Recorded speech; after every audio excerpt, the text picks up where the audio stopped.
Fala pessoal, bom dia. Peço desculpas para vocês por ter atrasado o áudio. Eu espero que valha a pena. O que eu quero fazer aqui eu acredito que nesse formato de áudio por WhatsApp, tudo é superior. É superior porque eu não preciso correr contra o tempo. Então vocês vão perceber que eu falo numa rotação diferente, eu explico numa rotação diferente da rotação que vocês me encontram falando lá no Instagram. Eu estou limitado a 15 segundos de tempo, entendeu? Existe um limite de quantidade de conteúdo que eu posso fazer ali sem arruinar a minha conta, porque senão fica ali dezenas e dezenas e dezenas de vídeos que as pessoas não vão vendo e eu vou sendo punido. Um outro ponto interessante é que aqui você ouve a aula, esse vídeo, né, esse áudio, você ouve da maneira que você quiser. Em 1x, 2x, enfim, você se dedica. Acredito que isso exposto, acho que vale a pena a gente falar sobre áudio. Muitas das minhas reuniões são resolvidas assim. Então, quando eu tenho alguma decisão importante para tomar, muitas vezes eu não marco uma call lá no Google Meets ou no Zoom. Eu vou mandando áudio, porque na verdade isso é uma máquina do tempo, né? O tempo que eu demoro para fazer esse áudio em 2x é a metade do tempo para quem ouve. Então, além do que eu posso ficar abstraindo enquanto eu gravo, sem a necessidade de correr contra o tempo durante a reunião. A primeira coisa que eu gostaria de falar para vocês é que conhecimento financeiro ele é contraintuitivo e ele não está tão disponível assim na sociedade como nós achamos. Existe uma ideia de que ricos entendem sobre dinheiro. Eu posso garantir para vocês que é mentira. Aqui no meu condomínio, onde eu moro, todos são ricos, né? Não acredito que tenha uma casa por menos de, sei lá, 5 milhões de reais, alguma coisa assim. No entanto, poucos entendem sobre dinheiro. Existem duas parcelas da sociedade quando o assunto é dinheiro e quando nós estamos falando de pessoas que já têm dinheiro. Pessoas que sabem trabalhar e pessoas que sabem investir. Não que estas não saibam trabalhar também.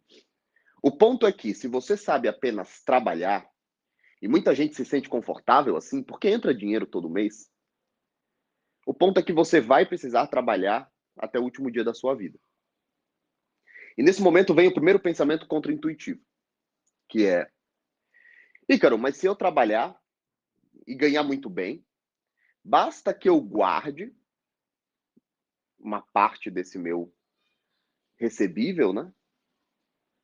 Que no final da vida eu tenho uma grana aí para gastar e que se dane. Presta atenção nisso que eu estou falando. Se você já veio ganhando um pouquinho mais de dinheiro nos últimos anos, houve uma época em que você achou que se você ganhasse 3, 4, 5, 6, 7 mil reais, você ficaria muito bem. Então, conversando com o Pedro Sobral uma vez, eu acho que isso inclusive foi uma conversa pública, numa live que nós estávamos fazendo, eu falei para o Sobral assim: Sobral,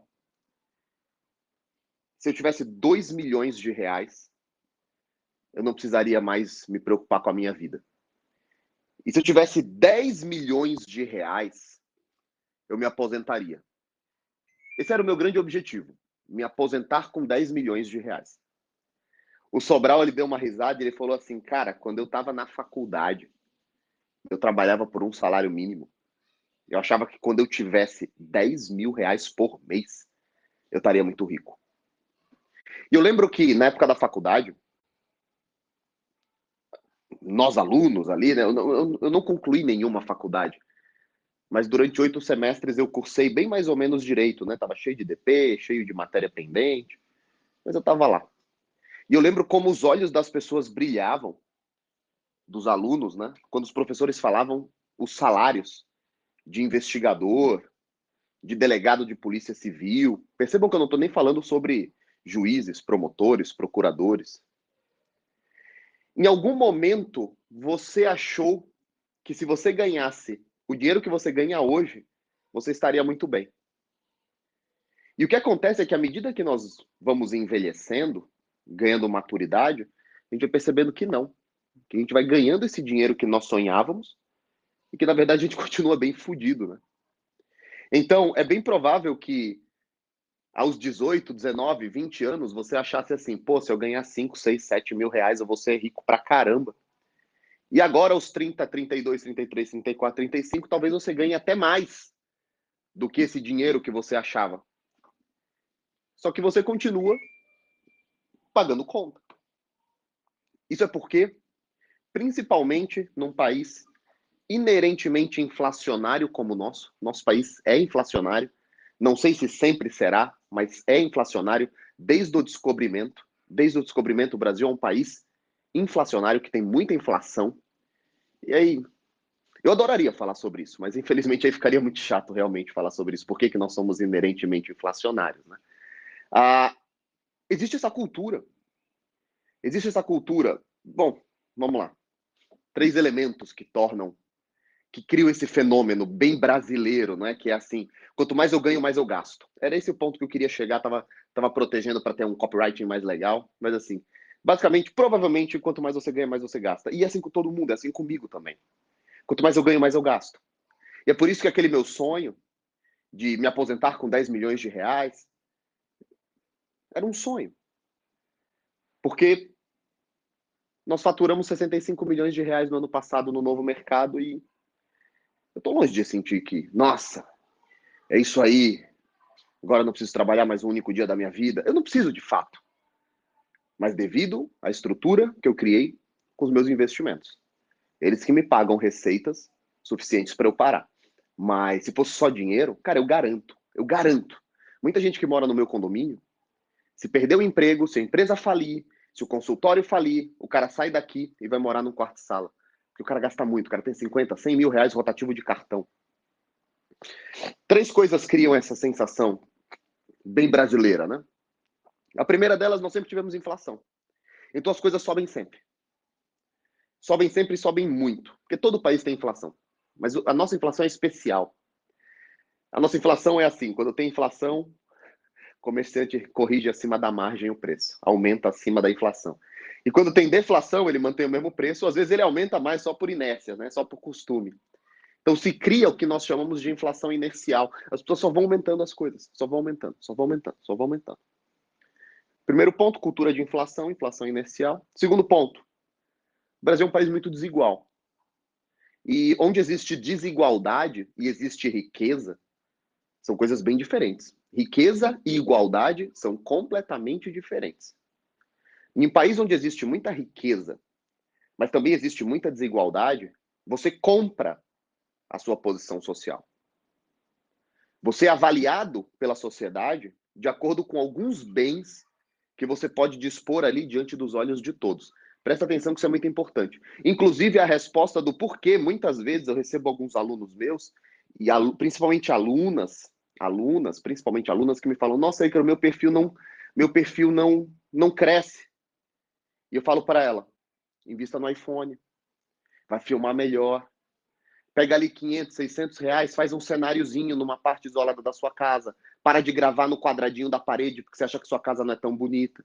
Compra umas luzezinhas no Mercado Livre, ilumina melhor. Compra um microfonezinho simples, um fonezinho de ouvido com microfone, vai melhorar o áudio. Por quê? Porque a percepção de valor traz valor.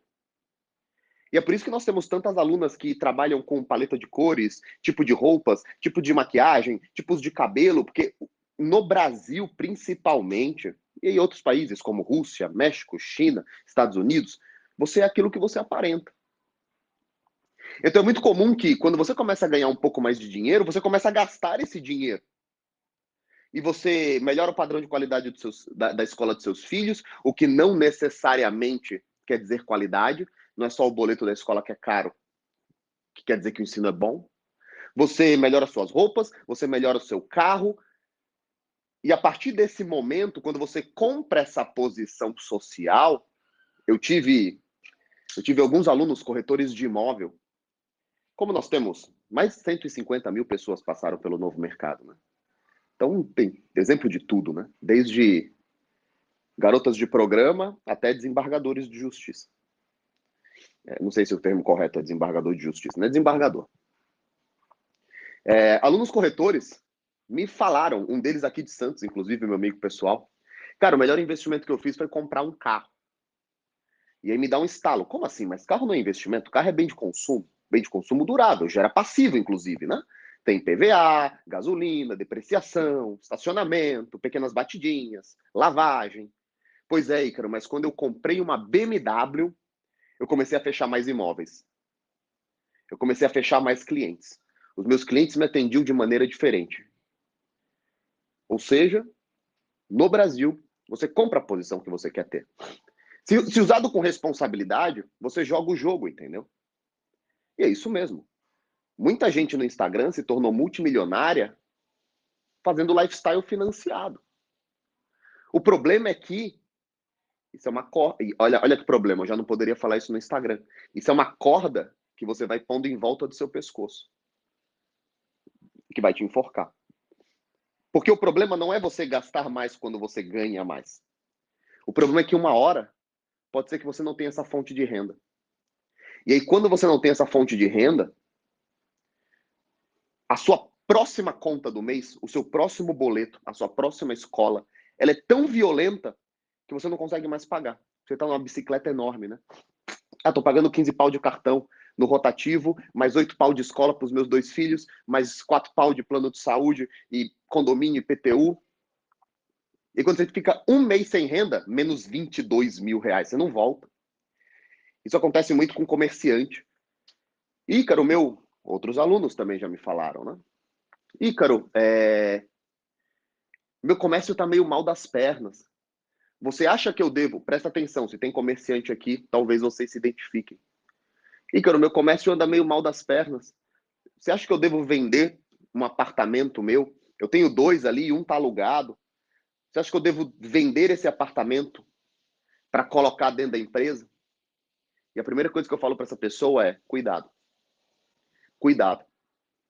Porque é bem provável que você venda esse imóvel que demorou muito tempo para você comprar, que demorou muito esforço, e que hoje é um ativo para você, porque ele te gera receita, ele te gera aluguel.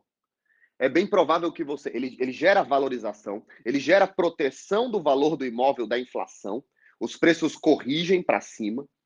Você vai vender essa vaca leiteira, mas tá, a gente fala sobre esse conceito de vaca leiteira. Vocês estão sempre querendo ganhar dinheiro rápido na bolsa. Vocês estão sempre querendo ganhar dinheiro rápido comprando ações que vão valorizar. O segredo são pequenas caixinhas que você vai pondo dinheiro ali, que vão te pagando outros dinheirinhos menores, e aí você vai aumentando essas caixinhas com previsibilidade. Você não enriquece aos saltos, você enriquece aos poucos. Mas voltando, cuidado, porque você vai vender seu imóvel, colocar dentro da empresa. Pessoal, quem aqui tem empresa ou já teve empresa, ou mostra esse áudio para alguém que tem empresa ou comércio. Quanto tempo um apartamento dura no caixa de uma empresa que anda meio endividada? Meses. Eu vi essa história acontecendo várias vezes. Essa história aconteceu comigo. Peguei 90 mil reais, coloquei dentro da empresa, sumiu. Você paga 2, 3 meses de boleto, de aluguel, quita os fornecedores, tira 2 protestos, acabou. E aí no outro mês acontece o quê? Você já está no vermelho de novo. Você olha para o lado e fala, cacete, agora nem imóvel mais eu tenho. Carro, então? Ai, cara, eu vou vender esse carro e colocar na empresa porque tá meio foda, depois eu tiro ele de volta. Tu nunca vai tirar de volta. Você vai pôr o carro 10 dias depois, zerou a conta. E é por isso que existe toda uma preocupação sobre o que é teu patrimônio, o que é patrimônio da empresa, o que a empresa deve resolver, o que você deve resolver. Depois eu poderia gravar um áudio sobre isso, né? Por que a maioria das pessoas que vão se ferrar e quebrar a cara e se darem muito mal são aquelas que ficam pagando conta de luz com o dinheiro do caixa da empresa, que tira 50 reais do caixa para dar para a filha sair para comprar alguma coisa, que confunde isso tudo. Mas esse não é o motivo do áudio. Então, por esses motivos, as pessoas ganham dinheiro no Brasil e continuam pobres. E quando eu falo pobres, a primeira coisa que eu quero que vocês façam é tirar da cabeça de vocês os pobres de verdade. Porque isso confunde muito. Quando alguém tá mal das pernas, quando alguém tá devendo, quando alguém tá com cheque especial, com rotativo, tá se fudendo, devendo, tá sendo executado porque não paga condomínio há um ano, sempre aparece algum filho da puta para dizer: nossa, mas não reclama, hein, porque tem gente que não tem nem o que comer. Essa ideia de ficar olhando para baixo. Não, tem gente que tá fudida, tem gente que tá na carvoaria, tem gente que é trabalhador escravo no Pará, tem gente que tá enfiado no mangue e catando caranguejo. Eu não posso reclamar. Isso é a síntese do porquê os países de terceiro mundo estão fudidos. Porque como existe muita desigualdade, do lado do meu condomínio tem uma favela e um muro separa os dois. De um lado você tem uma favela e do outro condomínio todo fechado. Como a desigualdade é muito grande, você sofre uma dupla influência. Você olha para o lado de cá, olha para essas casas enormes e pensa: puta que pariu, eu nunca vou ser como esses caras. Não dá para chegar lá. Eles devem ter cometido algum crime. Olha lá, deve ter recebido do pai. Olha lá, isso daí é hereditário. A família desse cara deve ter dinheiro desde Portugal. E por outro lado, você olha para a favela e fala: putz, pobre desses meninos, coitadinhos. Olha lá, graças a Deus que eu tô aqui na classe média, suada, mas assim, pelo menos na favela eu não tô, né? Aí se a criança faz alguma coisa com um brinquedo mais velho, vou te levar lá na rua para você ver as crianças que não têm o que comer. Graças a Deus eu tô onde tô. E você fica estacionado. Você fica tendo um pouco de inveja e raiva do rico, você fica tendo um pouco de alívio porque você não é pobre. E a vida segue assim. Então, devido a essas características, cultura inflacionária, compra de status, grande desigualdade, taxa de juros, que é a última delas, o Brasil é um dos países mais cruéis com quem toma empréstimo, porque os empréstimos são muito caros, muito altos, os financiamentos são muito altos. Então, se você não honrar com as suas dívidas, você está praticamente ferrado. Isso é o que mantém a classe média pobre. E por que eu estou definindo a classe média como pobre se é classe média e não pobre? Porque eu vou considerar a partir de agora, e eu recomendo que vocês considerem também, vai ficar muito mais fácil para vocês, vai ficar muito mais claro na cabeça de vocês. Pobre é todo aquele que precisa trabalhar para sobreviver ou para manter o seu padrão de vida. Por quê? Porque ele está sempre a um salário da ruína. Da falta de um salário da ruína. Então, você ganha 13 mil reais. Não, Ícaro, eu tenho um açougue, ganho bem, ganho 15 pau, faço hambúrguer gourmet aqui. Minha empresa fatura 60 mil, 200 mil. Eu tiro 15 mil líquido todo mês. Tá bom, se o Dória fechou o teu comércio na quarentena lá, o que aconteceu? Não, eu me fudi. Eu tive que pegar empréstimo no banco. Então tá todo mundo a um passo da ruína, entendeu? Então são todos esses elementos que, quando eles são somados, ele mantém um cara de classe média que tem dinheiro para comprar um carro, que deu entrada num Corolla zero, que mora num condomínio bacana, com segurança, que põe 3 filhos na escola, 2 filhos na escola particular, que tem um filho na Mapoubé. O cara tá sempre fudido. E ele não consegue entender isso. Então, eu quero, a partir dessa introdução, eu quero mostrar para vocês o seguinte.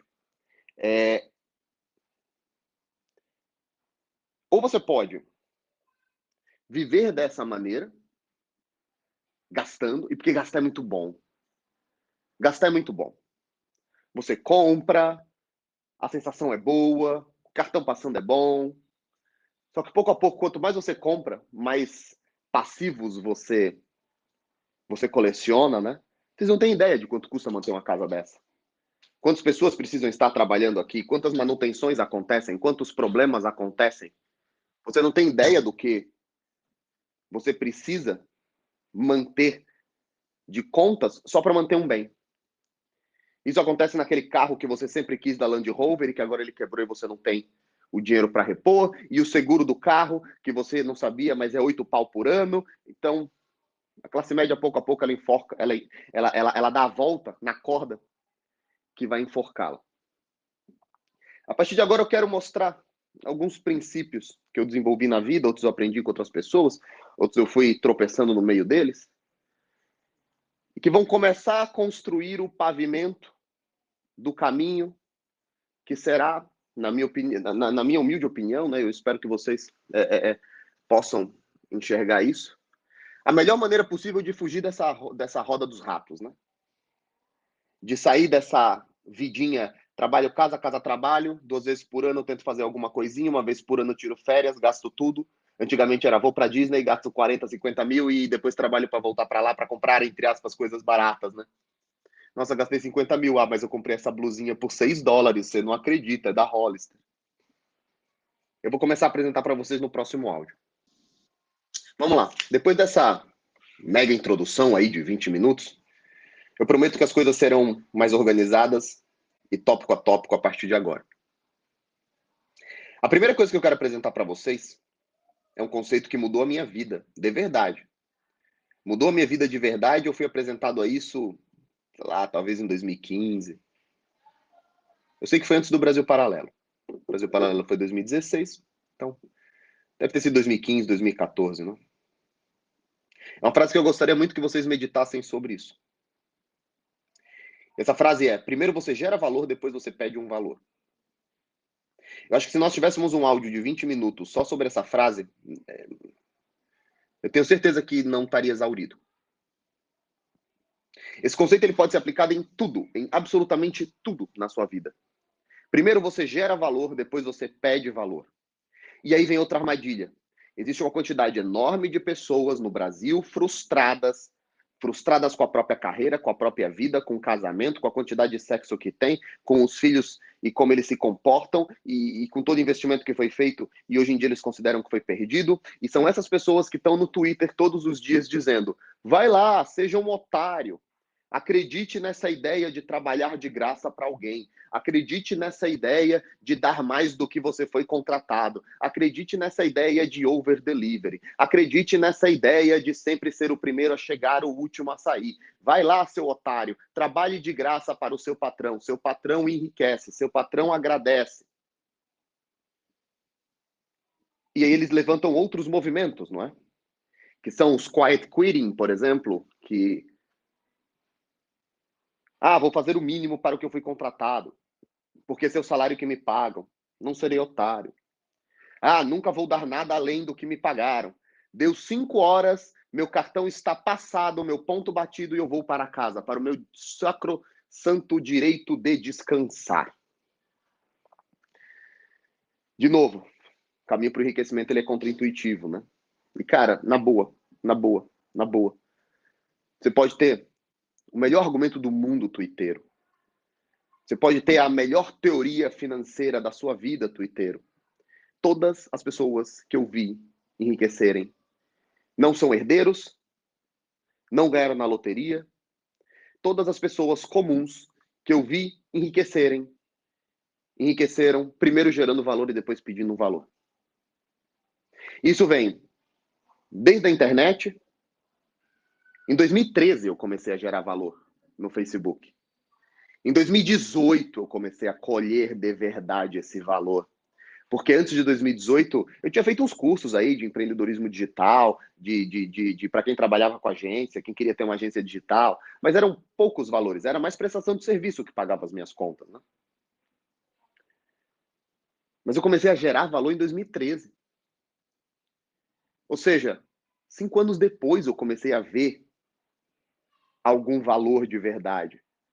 E só agora, quase 10 anos depois, em 2022, é que de fato eu estou colhendo a maturidade do meu negócio. Entretanto, todos os dias eu vejo alunos que falam: nossa, eu já postei 80 caixinhas e ainda não deu certo. E são essas mesmas pessoas que vão começar a criar suas caixinhas que pagam dinheiro e vão falar: caramba, 2 anos já passaram e eu só recebo R$ 400 por mês. Cacete, todos os meses, independentemente da sua vida, se você está vivo, morto, acordado, dormindo, trabalhando, sem trabalho, com varíola, sem varíola, todo mês vai pingar 400 pau na sua caixinha. Isso é quase 60% ou 70% do que as pessoas vão receber de INSS para o resto da vida, depois de terem contribuído para o resto da vida, depois de terem contribuído por toda a vida. Então existe uma deficiência de consciência dessa situação de longo prazo. E aí esqueçam a internet, passem a pensar em tudo na vida. Num relacionamento, ele será mais feliz se primeiro você gera valor, depois você pede um valor. Em qualquer emprego que você vá na sua vida, você será percebido, notado. Primeiro se você gera valor, depois você pede um valor. Quando nós fizemos o SES, toda a estrutura do SES é baseada em que primeiro você gera valor, depois você pede valor. O que é o valor? Um aumento, uma melhor posição, um cargo de responsabilidade. E quando, na verdade, o que acontece na sociedade como um todo é que as pessoas estão sempre pedindo valor antes de gerarem valor. E se você continuar, eu posso te dar um exemplo de um casamento. E, cara, qual é a definição de um casamento que tem grandes chances de ser bem-sucedido, na sua opinião? É um casamento onde os dois cônjuges, eles estão conscientes das suas responsabilidades, eles estão conscientes do compromisso que eles tomaram um para com o outro, eles estão conscientes da importância do casamento para o desenvolvimento dos seus filhos, e eles estão dispostos a gerar valor um para o outro antes de pedir valor. Então, o primeiro pensamento que eu gostaria que vocês pensassem é justamente, a primeira afirmação que eu gostaria que vocês pensassem a respeito é justamente isso. A primeira coisa que uma pessoa que deixará de ser classe média vai rumar, lembrando, deixando de ser pobre, pobre é depender do salário que cai todo mês. A primeira pessoa que vai se libertar disso é aquela que está focada em quase tudo da vida. Relação com seus pais, com o trabalho, com a vida, com seu esposo, sua esposa. Primeiro ele gera valor, depois ele pede valor. Um segundo conceito, agora, que diferencia a classe média daqueles que vão enriquecer ou já enriqueceram, é que o rico, ele assume riscos e ele compra hora. A classe média vende hora. Primeira vez que eu ouvi isso, eu pensei, faz todo sentido. O rico, ele está sempre enxergando uma necessidade, mas ele não vai lá e resolve essa necessidade. Ele compra a hora de alguém, alguém resolve essa necessidade que ele identificou e ele recebe um dinheiro por isso. Quando ele recebe esse dinheiro, ele pega uma parte desse dinheiro, dá para quem realizou a empreitada. Ele assumiu o risco, envolveu o nome, identificou a demanda, foi lá e atendeu. Então é basicamente assim. Eu vou te dar um exemplo que talvez seja muito claro. Tomar só um golinho d'água. Imagine que eu saiba que negócios locais da minha cidade precisam de gestão de tráfego. Eles precisam fazer propagandas na internet. Ou digamos que eu imagine que todos esses negócios precisam de social media. Como é que o rico pensa e como é que o pobre pensa, né? A classe média pensa, né? E é muito engraçado, porque eu tenho esse pensamento de rico, antes de ser rico, por isso que eu falo, 1 milhão já existia na minha cabeça, né? E a minha esposa, ela tem um pensamento completamente de classe média. Qual era o pensamento que a minha esposa tinha em relação à vida? Vou trabalhar, vou ganhar um dinheiro, vou guardar esse dinheiro e será assim até o fim da minha vida. Eu não vou assumir mais riscos, eu não vou alavancar, e tudo bem. E tudo bem. Essa é uma das primeiras lições da carta que eu fiz para a Lavínia. Tudo bem. Existem pessoas que não querem se arriscar, existem pessoas que não querem se alavancar, existem pessoas que não querem perder nada. Tudo bem. Como essas pessoas vão pensar? Nossa, é uma grande área essa de social media e de gestão de tráfego. Vou me certificar pelo novo mercado. E vou atender essas demandas. Isso já é um ótimo pensamento, porque o pobre vai pensar o quê? Essa merda aí não dá certo. Eu tenho que trabalhar todo dia, eu tenho que pagar minhas contas todo dia. Que? 2 horas por dia estudando para fazer isso daí? Se não der certo. Eu não vou sonhar não, vou continuar pagando as minhas contas. Só que como é que o rico pensa? Caramba, me parece uma boa área essa de social media e de gestão de tráfego. Cara, eu acredito que muita gente precisa desses profissionais. Deixa eu ver quanto eles estão cobrando lá no mercado de trabalho. Putz, cara, eles estão cobrando X reais aí por mês.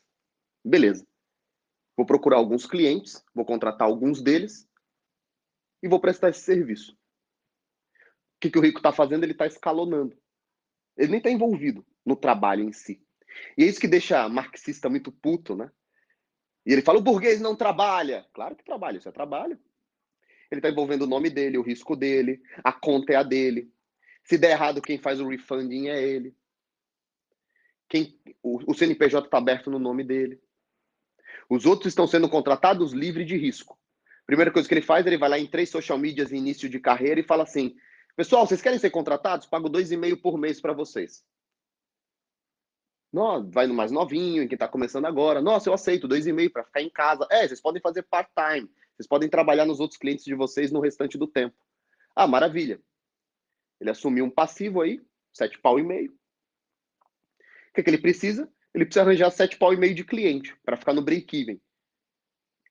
E aí ele vai vender agora o serviço dele, a agência dele, de gestão de tráfego, de social media. E rapidamente, como a demanda é grande, esse cara faz 12, 13, 14, 15 mil reais por mês, porque ele tem mão de obra, ele tem 3 pessoas, não é ele. Outro ponto, ele tem tempo. Por que enriquece quem tem tempo? Porque pensar demanda tempo, exige tempo. É muito difícil você pensar quando você faz uma jornada que nem o do rapaz que postou na minha caixinha hoje, das 8 da manhã às 9 da noite. É muito difícil você ter energia para pensar, sua cabeça não funciona direito. Então o rico compra tempo. E quem olha o rico, por que tanto pobre fala? Lembrando, eu estou aplicando esse termo pobre para o cara que depende da. Não estou sendo um filho da puta, que é esses pobres. Por que tanta gente pobre olha para o rico e pensa que ele não trabalha? Porque ele está pensando. Ele está pensando, ele está buscando novos clientes, abrindo novas frentes, negociando com o cara. Ele não está pegando no batente de fato, né? Mas isso é um tipo de pegar no batente de fato também. Então ele vai lá, ele consegue 4, 5 clientes, os 3 meninos estão felizes, ele está feliz, todos os clientes estão felizes, todos estão felizes. Então o rico faz isso, ele assume riscos e ele compra a hora de outras pessoas. A classe média está sempre vendendo a sua hora. E tudo bem, é assim que as coisas funcionam. Os ricos sempre associam trabalho ao atendimento de demandas e à escala. Quantas vezes você pega um cara rico, vai lá no Thales e fala: Thales, eu tenho um puta negócio para você. Eu atendo o meu bairro inteiro. Ele vai falar: puta, cara, mas só atender o bairro, eu quero atender o Brasil todo. O rico sempre está pensando em escala. A classe média sempre está pensando em vender a sua força de trabalho e o seu tempo para receber um dinheiro. E é isso que capeia, é isso que bota um teto. Você nunca, quando algum esquerdista fala assim, você nunca vai enriquecer trabalhando. Se você trabalhar com teto, de fato, é muito difícil você se tornar multimilionário assim. E olha que algumas pessoas vão conseguir mesmo fazendo força para gastar dinheiro, mas aí precisam ganhar muito. Agora, quando você trabalha com escala, aí sim é possível. E aí o que acontece? Você cai numa rodinha. Eu até vou tirar uma foto aqui do que eu do roteiro que eu construí para vocês. Você cai numa roda. Você tem uma rotina cansada. A rotina cansada, ela proporciona o quê? O endividamento por recompensa. E eu aposto que todo mundo aqui já sentiu isso, eu já senti isso. O meu endividamento por recompensa era beber e comer. O que é o endividamento por recompensa? Nossa, minha rotina foi tão dura que eu mereço comprar alguma coisinha. Alguns vão comprar sapatos, outros bebidas, outros pacotes de cruzeiro da CVC, outros sapatinhos e bolsas. Mas todo mundo começa um pequeno endividamento. É pequeno essa fase é pequena. Um pequeno endividamento por recompensa. Alguns vão punir o próprio corpo, vão ficar mais gordinhos, porque a recompensa é a comida. Outros vão gastar um pouco mais de dinheiro na roupa. Outros vão fazer viagens, experiências. Endividamento normal. Todo esse dinheiro poderia estar gerando mais dinheiro, mas você está gastando porque, porra, também é difícil viver assim, né, sem gastar nada, né? Pouco a pouco, trabalhando, ralando, estudando, você tem um aumento de renda e um aumento do padrão de vida. E aí vem o segundo endividamento. No começo da sua vida, você se endivida por recompensa. Depois do aumento do padrão de vida, e pode ser qualquer padrão de vida, você ganhava 2 e agora ganha 6. Você ganhava 2 e agora ganha 4. Você ganhava 4 e agora ganha 11. Depois desse primeiro salto vem o endividamento por status. Agora você vai comprar o carro um pouquinho mais caro do que você deveria. Agora você vai para o prédio um pouquinho melhor do que você poderia pagar. Agora seu filho vai para uma escola um pouquinho melhor do que você poderia fazer. Aquela boa e velha frase: eu passo fome, mas meus filhos estudam na melhor escola. E geralmente quem fala isso nem se educou, né? Nem é capaz de dizer qual é a melhor escola. Para eles, geralmente é que paga o boleto mais caro e que os filhos dos ricos estão estudando. Aí o que isso te traz? Rotina cansada, porque agora você trabalha mais para pagar esse aumento de dívida que você fez. Isso deve te colocando nessa roda tão difícil de sair. Só que em algum momento, seja porque você viu os meus stories ou de outras pessoas, como o Nigro, o Fábio Holder, sei lá. Você percebeu, caramba, eu nunca mais vou sair dessa roda se eu não investir. Eu vou ficando velho, né? Geralmente isso vai acontecendo quando você está chegando nos 30, 40, você está ficando velho, você está cansando. Você pensa, caramba, será que eu quero fazer isso pro resto da minha vida, né? E aí você pensa, não, tem um caminho de investimento, eu vou investir. E aí vocês cometem o pior erro e o mais grosseiro de todos, é o centro desse áudio. Vocês acham que investir é complexo. Vocês querem investir em coisas sofisticadas, gastando mais tempo, mais a mente de vocês, mais a energia de vocês, colocando vocês ainda numa rotina mais cansada. Vocês vão para quê? Bolsa de valores, criptomoedas, day trading, carteiras recomendadas.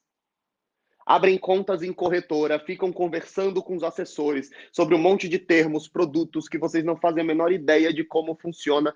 Senhores, senhoras, nós vivemos no país do juro. Nós vivemos no melhor país bancário do mundo. Para a imensa, imensa, imensa maioria das pessoas, simplesmente investir no CDI será a melhor coisa que eles farão da vida. Ponto.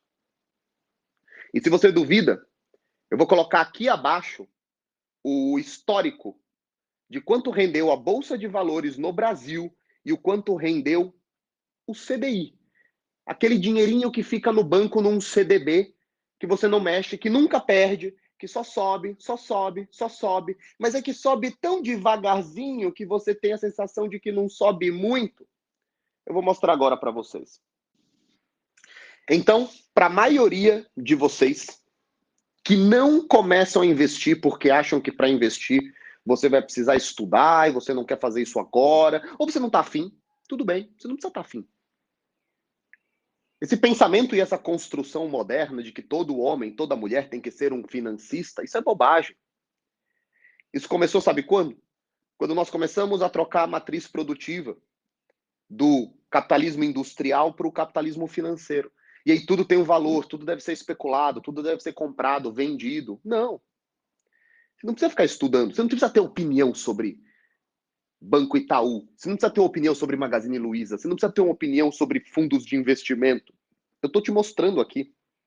Juro, brasileiro eu estou te falando de CDI, você poderia ainda investir em título público, que vai te pagar inflação mais um cupom. Inflação mais 5, inflação mais 6. Eu estou te falando de CDI por quê? Porque em outro áudio depois a gente pode falar, dinheiro é muito mais estômago que cérebro. CDI puta, deu uma merda, minha mãe tá com câncer, meu filho leucemia, meu pai faleceu de repente, ninguém tem dinheiro para enterrá-lo. Beleza, eu saco meu CDI e eu uso. Ícaro, meu Deus, Ícaro, meu Deus. Você tá falando para eu sacar os meus investimentos. Meu filho, você vai deixar seu filho morrer de leucemia? No SUS? Você vai deixar de enterrar seu pai? Então, além de tudo, você tem que sobreviver ao mundo real, onde imprevistos acontecem, dinheiros precisam ser gastos. E não o mundo perfeito do youtuber de 30 anos que não tem filho, família, ninguém, pode ficar comprando e vendendo Bitcoin e falando, não, porque no longo prazo o Bitcoin... Cara, acorda, eu tô falando aqui para adulto de verdade. Tô falando para jogador de videogame. Não, eu tenho 100% dos meus ativos em ações. A primeira coisa que eu sugeriria para vocês, como um pai de 5 filhos, eu sugeriria para vocês, não precisam acolher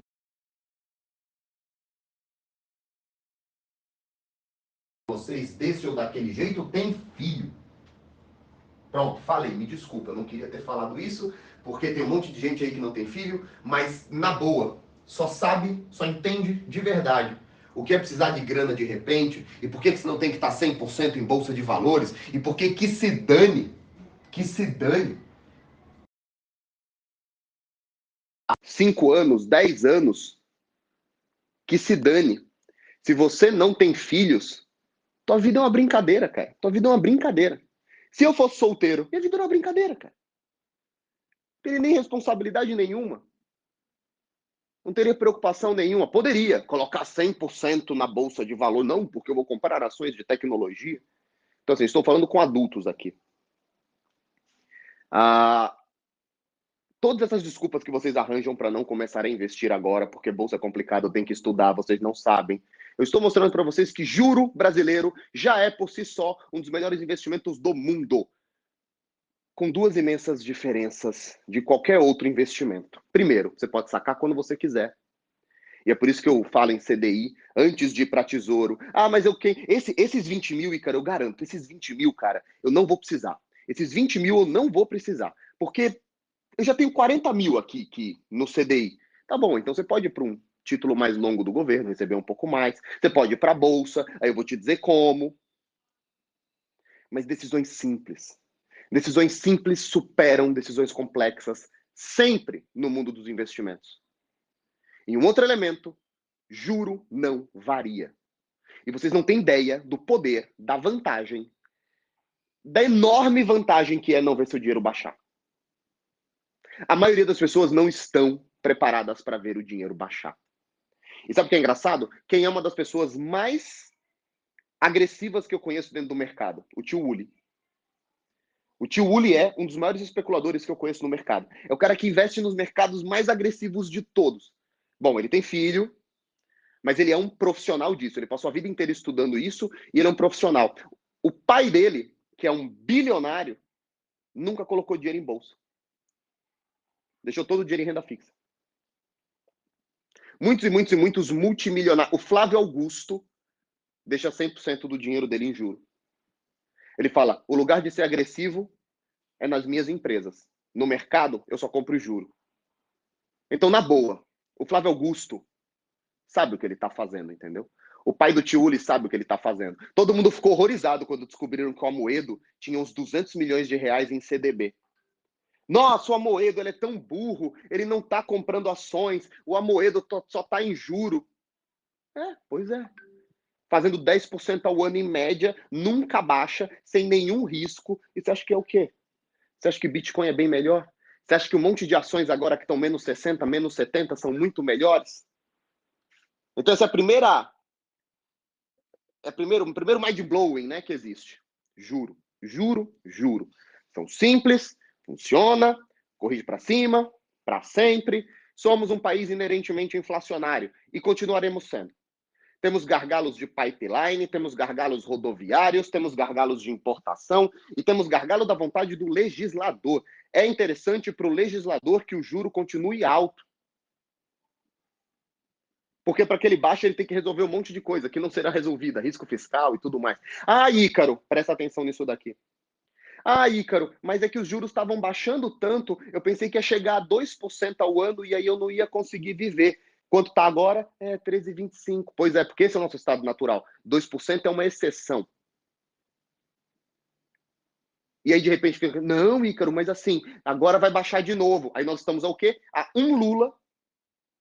E aí, pessoal, nesse ponto aqui eu não estou falando como pessoa que vai votar no Bolsonaro e nada disso. Eu estou falando apenas sobre a realidade. Nós estamos a uma eleição do Lula, que é um presidente progressista, que tem uma visão de mundo mais desenvolvimentista, para revogação do teto de gasto. Porque ele precisa gastar mais, é a filosofia de trabalho do cara.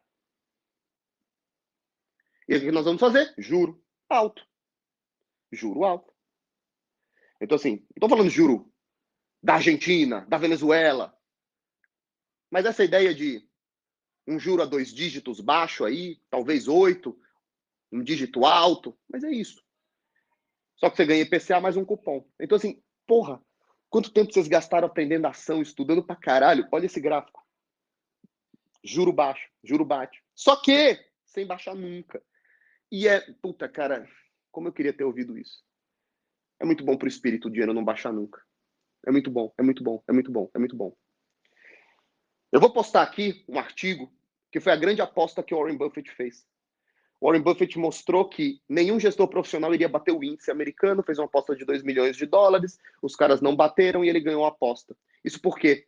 Porque se você já está maduro o suficiente para não investir só em juro, até porque todo o seu dinheiro está concentrado no Brasil, né?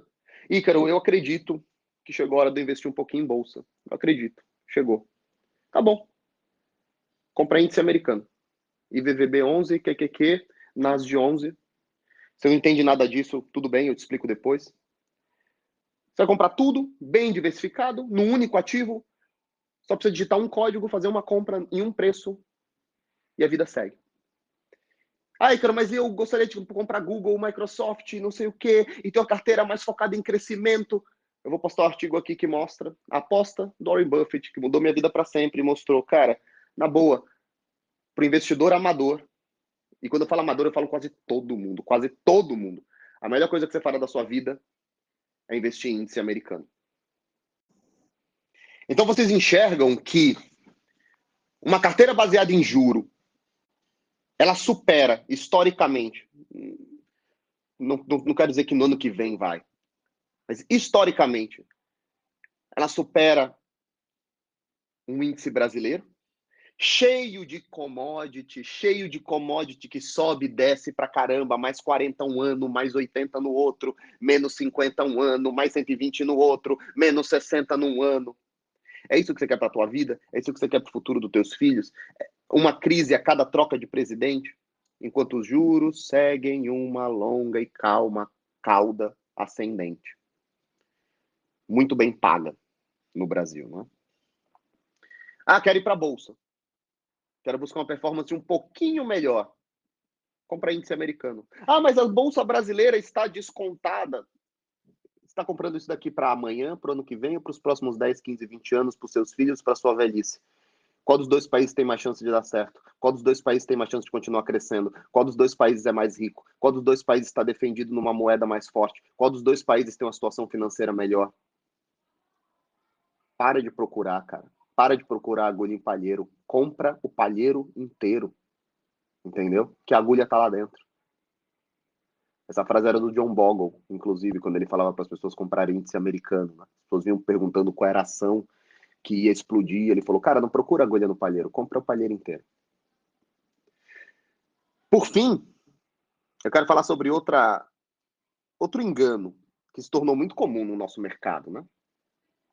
Os influenciadores fazem assim, nossa, teve uma crise aqui, imagina se você tivesse comprado as ações aqui, ó, quando estão bem baixas, quanto dinheiro vocês teriam ganho? Aos 35 anos de idade, eu falo para vocês o seguinte, as pessoas subestimam a crise. Quando você abre um gráfico, pega tudo lá embaixo, na mínima histórica, e pensa, se eu tivesse comprado aqui, o que você está cometendo é um vício de pensamento, um vício lógico imenso. Porque você está descartando como estava a vida das pessoas naquele momento que os preços estavam daquele jeito. Então, quando você olha a Bolsa Americana em 2008, ela vê ela lá embaixo e fala, nossa, em 2008 era uma compra tão segura, devia ter comprado. Em 2008 as pessoas achavam que o mundo ia acabar. Em 2008 a capa da Times era o fim do capitalismo. Em 2008 ninguém sabia o que ia funcionar, o que ia viver, o que não ia viver, quais são as empresas que iam fechar. Mesma coisa do Covid. Nossa, no Covid tiveram várias oportunidades boas de compra. Tava todo mundo sem emprego, fechado, comércios fechados, todo mundo dentro de casa. Muita gente achando que ia morrer, usando 3 máscaras para entrar no elevador, postando estudo de que o vírus subia pelo elevador e entrava pelos ralos, porque estava no esgoto. É por isso que o preço está baixo. Só que daqui a 2 ou 3 anos, os mais jovens vão olhar Covid e vão ter esquecido como era. E daqui a 20 ou 30 anos, as pessoas vão ter esquecido completamente como era. E vão falar, nossa, mas teria dado umas boas compras aqui. E ninguém vai lembrar que o mundo inteiro ficou um ano dentro de casa, enquanto governadores fechavam tudo. Abria, fechava, abria, fechava. As pessoas já esqueceram hoje, no dia 5 de outubro de 2022, as pessoas já esqueceram hoje que a primeira conversa era, vamos ficar todo mundo em casa 15 dias para achatar a onda. As pessoas subestimam a crise. A crise é foda pra caralho. De novo, vocês subestimam a crise e o que é olhar para a conta de vocês menos 20, menos 25 e pensar, caramba, esse é o dinheiro da minha aposentadoria. E por fim, as pessoas subestimam fundos de investimento, fundos imobiliários. As pessoas subestimam fundos imobiliários e falam assim, ah, fundo imobiliário não sobe muito. Ah, sobe 10, 12%. Ah, não paga muito bem. Ah, fundo imobiliário fica muito de lado. Fundos imobiliários trazem duas das grandes vantagens que existem no mercado. 3, vai. Primeira delas, é muito mais fácil entender um imóvel do que entender uma empresa. Você consegue olhar um bom imóvel localizado no meio da Faria Lima, você consegue olhar um bom imóvel localizado no centro, um bom galpão localizado pertinho ali da saída de São Paulo, e você fala, puta, isso é um bom imóvel, né? Qualquer pessoa pode entender o que é um bom imóvel. Qualquer pessoa, por mais ignorante que ela seja, ela saiba o que é um bom imóvel. Uma empresa depende da sua capacidade de atender demanda, se renovar, ganhar dos concorrentes, manter-se competitiva. Lembram da Mesbla, do Mapping, do Banco Bamerindos? Todas essas, da Kodak, todas essas eram empresas enormes que sumiram no mapa. Imóveis são mais fáceis de serem entendidos. Brasileiro gosta de imóvel. Brasileiro gosta de imóvel. Segundo ponto. Fundos imobiliários são um ótimo primeiro passo dentro do mercado de renda variável. Na minha opinião, muito melhores do que começar com ações. Porque você paga e no mês seguinte você já recebe um dinheirinho de volta. Aí, cara, eu tenho 10 mil reais. Coloquei em Facebook. Pode ser que você demore 20 anos para ver Facebook amadurecer e virar uma empresa de dividendos, né? E você não pode sacar. Enquanto não paga dividendos, você não pode sacar, você não sai do investimento. Quando você compra um imóvel, um fundo imobiliário, né? Você compra parte desse imóvel através dos fundos. No próximo dia 5 ou dia 15, dependendo do estatuto, você vai receber já um dinheirinho. E aí é uma mágica que acontece, você se sente bem. Lembra que investir é muito mais estômago do que cérebro? Você se sente bem. A sensação é boa. Comprei, pagou. Você faz o quê? Pega esse dinheiro e gasta? Não, você vai e reinveste, compra um pouco mais. Todo mês o número de cotas sobe. Todo mês, todo mês, todo mês, todo mês. É tudo isento de imposto de renda. Então, assim, são vários elementos. O primeiro, é mais fácil entender imóvel com empresa. O segundo, as pessoas subestimam o poder psicológico de estar alocado em bons ativos que vão sofrer valorização ao longo do tempo e que vão pagar dividendos todo mês.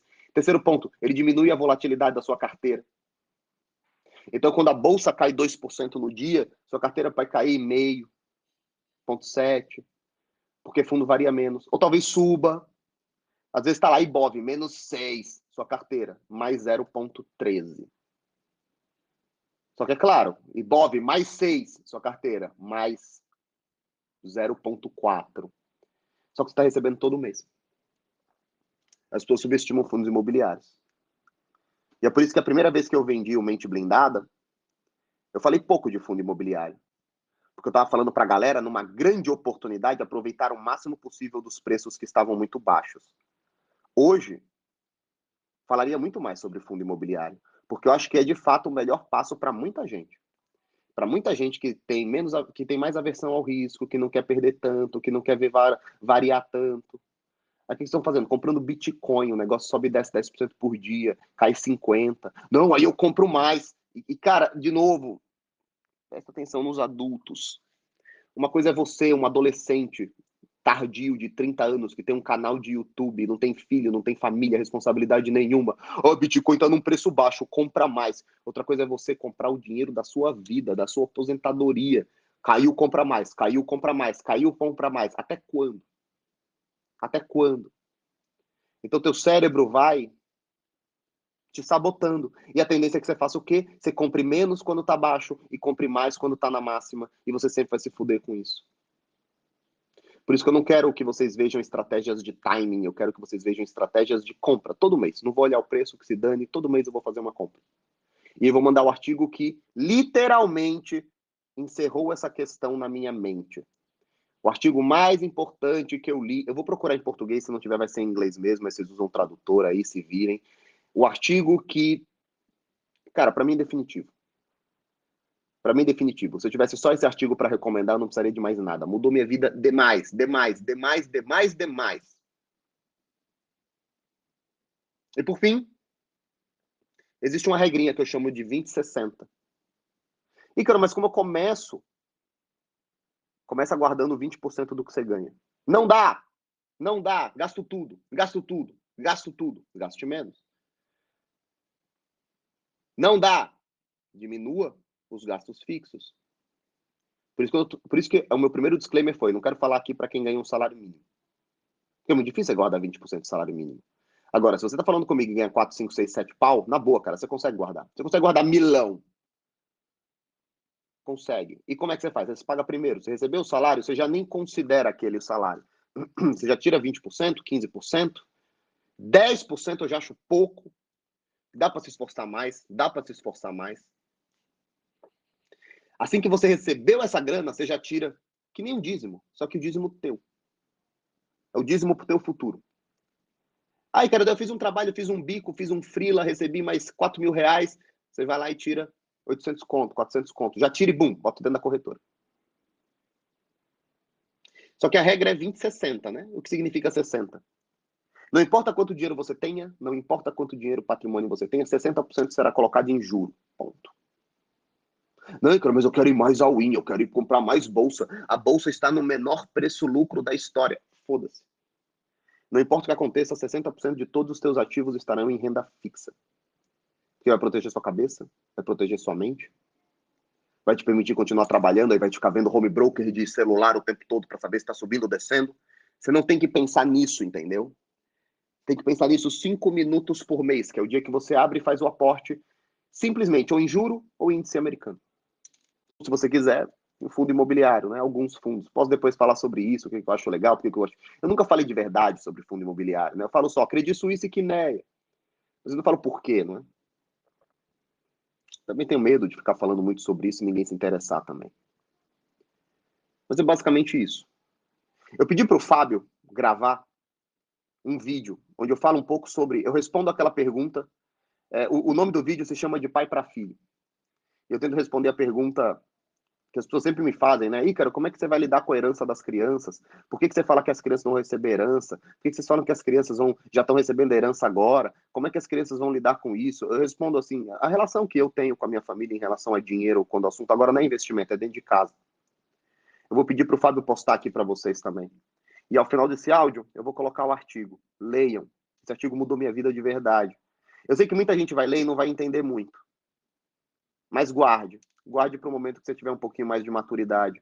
Você continuar estudando um pouquinho sobre o tema. Agora, para algumas pessoas, esse artigo será definitivo, como foi na minha vida. Eu espero que vocês tenham gostado. Eu espero que tenha ajudado de alguma forma. Era um áudio de 20 minutos, acabou virando isso daqui.